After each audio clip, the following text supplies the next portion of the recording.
Chapter 3. Looking After Eliza Beth. Miss Johnson and Christine both surveyed the uncommonly long dining room table to make sure everything was ready for breakfast. Everything seemed to be in order. Suddenly, Miss Johnson turned and asked, "Christine, do you smell something burning?" Christine slapped her forehead and darted off to the kitchen, returning shortly with the sausages, which were going to be extra crisp this morning. Then they took their places standing at opposite ends of the table. The children began to file in as if on cue. When Johnny ushered Eliza Beth into the room, the other older children had already taken their seats in the middle, with the younger children beginning to fill in closer to the adults. Still feeling rather contrary, Eliza was protesting and squirming as Johnny ushered her to her seat. "Let me go. I'm not hungry." Johnny caught at her as she tried to dart away to the left. He took no notice of her protests, knowing she was certainly hungry after the morning activity, and was just being contrary for its own sake. Undaunted, Eliza continued, "I know where I sit. Leave me be." The minute they entered, Miss Johnson recalled the incident at the back door. The rest of the morning her thoughts kept returning to the pair of children. Miss Johnson was usually very good at getting a read on the children. Concerning Johnny, this had become increasingly difficult. Today he was obviously thinking over something, but she had no idea what it could be. Johnny was thin, but not skinny, and his frame was quite sturdy from much work. He had short black hair and always wore a long-sleeved red plaid shirt, even in the summer. The shirt served to conceal a prominent slanted scar, about 2 inches long, on his right forearm. Eliza caught a glimpse of it as he helped her at breakfast, though not for the first time. "Johnny," Eliza asked, "there's that scar again. Why won't you ever tell me where it came from?" "As always," he replied, "it's not for you to know, at least not yet." This only made her more curious, and he would have done better to leave out the last part. Miss Johnson knew about the scar and its secrets. Very few secrets escaped her attention for very long. She even knew most of the things the children thought had escaped observation, but merely chose to let them pass without comment. Sometimes she thought it nice to let the children have their little secrets, and sometimes she was just too tired to deal with anything else. Seldom did anyone come to the Townsend orphanage to adopt a child. Most of the children would grow up here like Johnny. It was difficult to locate surviving relatives, and often children were better off with strangers than extended family, which often treated them as servants instead of as children and family members. Miss Johnson only expected the children to do their fair share of the work around the place. As Johnny grew older, she asked him to help more and more with the other children. Johnny worked harder than what people asked of him, but it was of his own choosing. In fact, his biggest fault was working too hard and not taking care of himself. Miss Johnson reflected on this as she watched him help Eliza and the other little ones cut up their pancakes. An insignificant squabble over whose fork was whose broke out between Addie and Clara Bell. Miss Johnson wore a thin smile as she watched Johnny handle the situation. Johnny wanted to point out the obvious fact that the forks were identical, but that wouldn't matter to preschoolers. Instead, he took both forks and said, "You're both right. This one is yours, and this one is yours," as he handed each child a fork. The girls merely stuck their tongues out at each other and resumed eating, content with the knowledge that they were right. Miss Johnson pictured him in any number of roles, perhaps a teacher, principal, or maybe the father of a large family. Then she thought of the orphanage without Johnny, and it brought a slight pain to her heart. He wasn't the first special orphan, but he did happen to have a particularly strong impact on the whole home. Johnny was a lifer. He'd been in the orphanage for just over 10 years. His father died before he was born in an accident at a factory in Lawford. Then his mother, Elizabeth, died from the sudden onset of leukemia. It was obvious to Miss Johnson that Johnny was special from the start. So many things about his character were different from most children. This morning she and Christine talked about this as they often did while working in the kitchen. "I declare in my 25 years of running this home I've never seen such a boy for thriving on hard work," Miss Johnson said. "I know I said it before, and I'll say it again. I reckon that he was cut out to be a farmer or maybe a sailor." Then Christine added, Someone who lives his work, at which point she gave Miss Johnson a curious look. Miss Johnson caught the expression and asked, "What? There's that odd expression of yours again. I swear, sometimes I feel like you're looking right through me." All this talking led to the extra crispy sausages, which Miss Johnson was now having trouble choking down. She grimaced upon biting into a particularly bad piece. The majority of the townsfolk were patronizing to the orphans and had very low expectations of them. But Johnny stuck with things until the very end, when others would quit. Maybe it was perseverance, or possibly just stubbornness. Of course, this also meant he got in trouble a lot more as a young child. It lightened Miss Johnson's heart to see the easy manner with which he now tended to the children at the table, in particular Eliza. Her disposition was often not so pleasant, and the other children typically didn't like dealing with her. Johnny had done so much more for her than she knew, but the time of discovery was rapidly approaching. Johnny's connection with the kids was strong, though lately he was more distant. Miss Johnson knew it was because he'd have to leave soon. In preparation for this inevitable departure, Johnny kept himself very busy doing odd jobs around the town to earn a little money. To some people he seemed to be everywhere, but mostly he was just an unobserved fly on the wall. Whenever he was in the home, he was as busy as ever with the children, and most particularly with Eliza Beth. Miss Johnson wondered, however will the children respond to his leaving? Not to mention poor Eliza. She'd always planned to tell Eliza everything after Johnny left, but wondered if it might not be better to say some things sooner. Miss Johnson knew leaving was going to be just as hard for Johnny. She also knew what would prove to be his biggest problem, not knowing what to do with himself without anyone to look after. Miss Johnson said to herself, the boy needs to get away, to go out and find himself. She knew in the long term he'd eventually land on his feet and get somewhere. She was just concerned about how he would get there. Johnny did quite well in school despite the low expectations of many teachers and harassment from other students.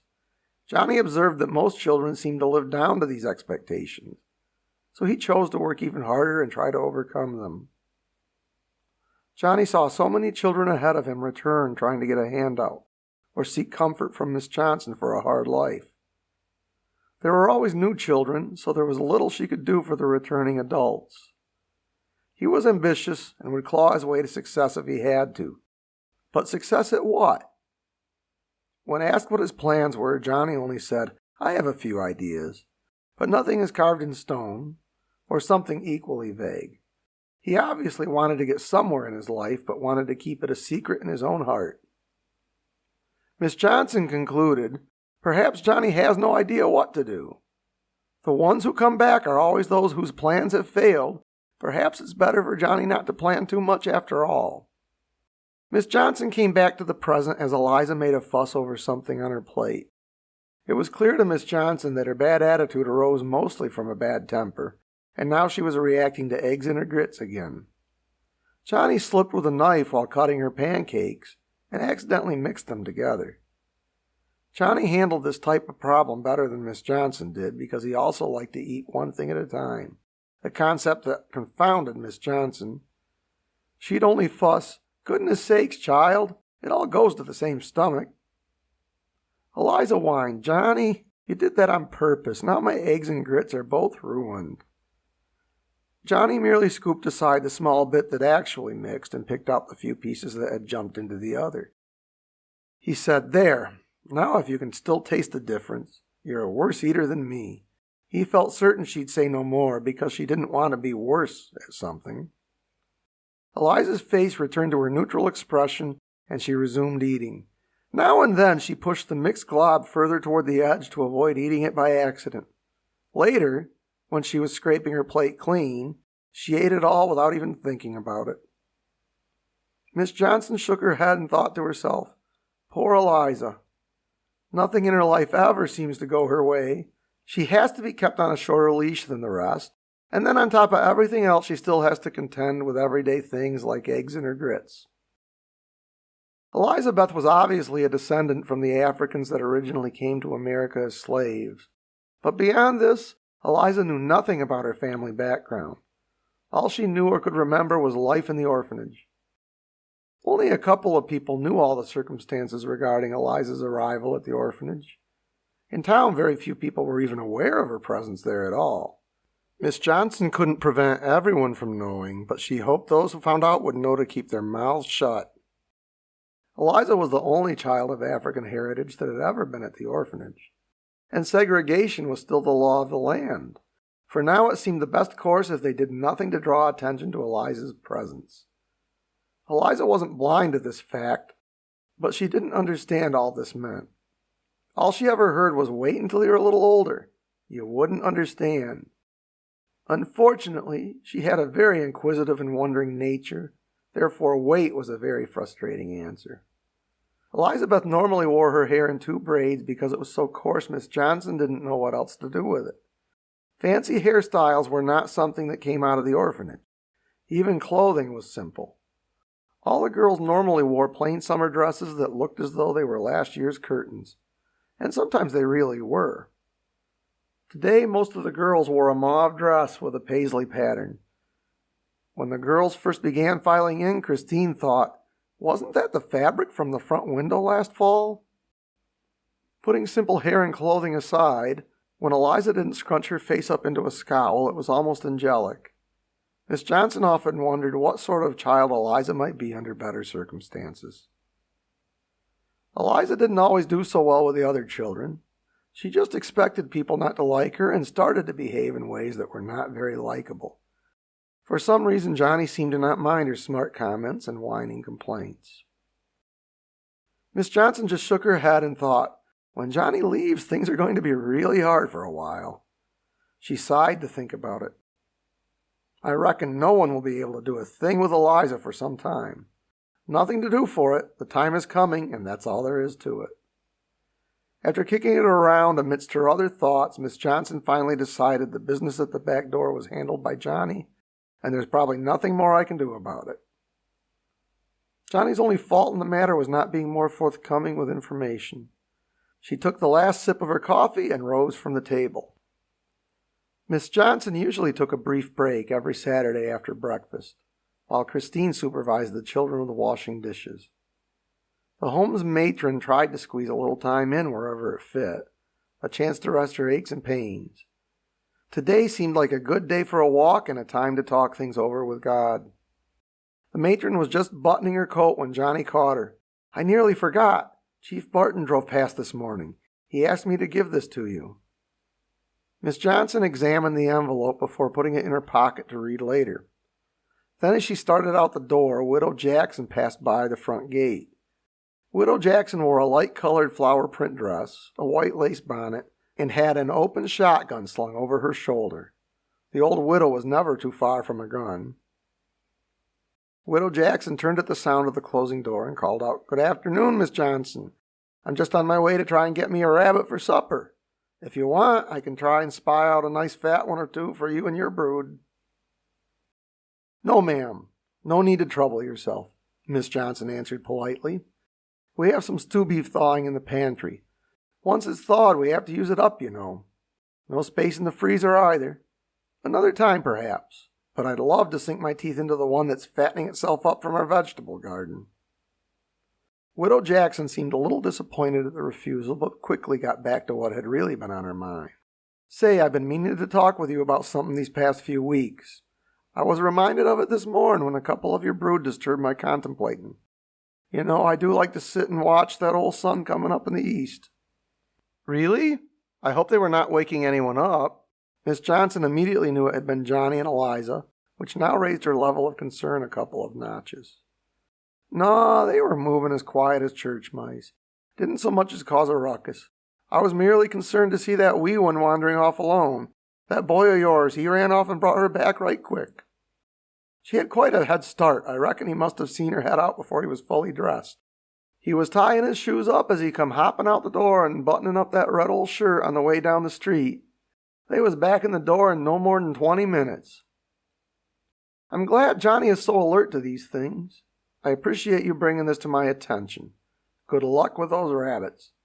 Miss Johnson suspected the widow wanted to say more, but was hoping to get started on her walk without further delay. How Miss Johnson wished Johnny would be more forthcoming with information. But it was now clear that Eliza took an early morning adventure. Now there was much more to think about on her walk, not to mention that mysterious envelope. "Well, ma'am, that's just the start," Widow Jackson continued. "I'm afraid that your brood has taken a bit too much liberty in the neighborhood of late. I told my husband Zeb there'd be trouble someday, building right across from a children's home and all. I think you need to rein him in a bit, particularly that Johnny. I see him all over town these days." "Widow Jackson," Miss Johnson was a little indignant, "would it please you if I perhaps put in some cages out back to lock the children up? Or maybe just put them in collars and tie them up like dogs at the fence?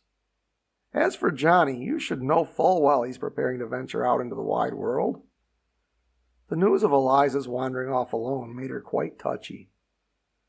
Widow Jackson raised her eyebrows and opened her eyes full, sensing the sarcasm and feeling it quite disproportionate to her remarks. "Ophelia, you know I meant no offense. I just don't want to see some tragedy befall your busy home. That's all." "You only had 4 to raise up, Widow Jackson." Miss Johnson took a calmer tone. "There are bound to be some instances of mischief when there are as many young ones as I have, and from such hard backgrounds, too. Some things just have to play themselves out. I assure you that I'm doing the best I can with them, and they're in no danger of rioting any time soon." With that, Widow Jackson tipped her hat and said, "Good day. Those rabbits aren't going to sit around waiting for an old woman and her gun. I'm sure you'll find some sense in my words after you've calmed down a spell." With that, the widow continued down the sidewalk for the clearing about a block away, which always had a rabbit hovel or two. Miss Johnson's pace was a little quicker than usual, both to make up for the time she'd spent talking to Widow Jackson, and because the more she had on her mind, the more she forgot to stop and look at the scenery. She only had a couple of hours before she needed to return to help with all the chaos of Saturday lunch. Some distance later, Miss Johnson sat down on a rock off to the side of the road and opened a letter. "Miss Johnson, Townsend Bank has informed the mayor's office that your mortgage hasn't been paid in full, as previously reported. A small portion has remained unpaid and gathering interest over the years. This brings your home in violation of several city ordinances. Most pressing is a matter of fines added to the property tax of your home. Applied retroactively, the total comes to $5,693.67. An itemized breakdown is available in the mayor's office should you wish to review it. To comply with the new ordinances, you are required to pay off the amount of arrears with the bank and pay the adjusted tax fees by the end of the year, or the property and all structures will be forfeit to the city of Townsend without further compensation. Sincerely, Mayor Jonas Phillips." Miss Johnson let out a gasp and put her hand to her forehead.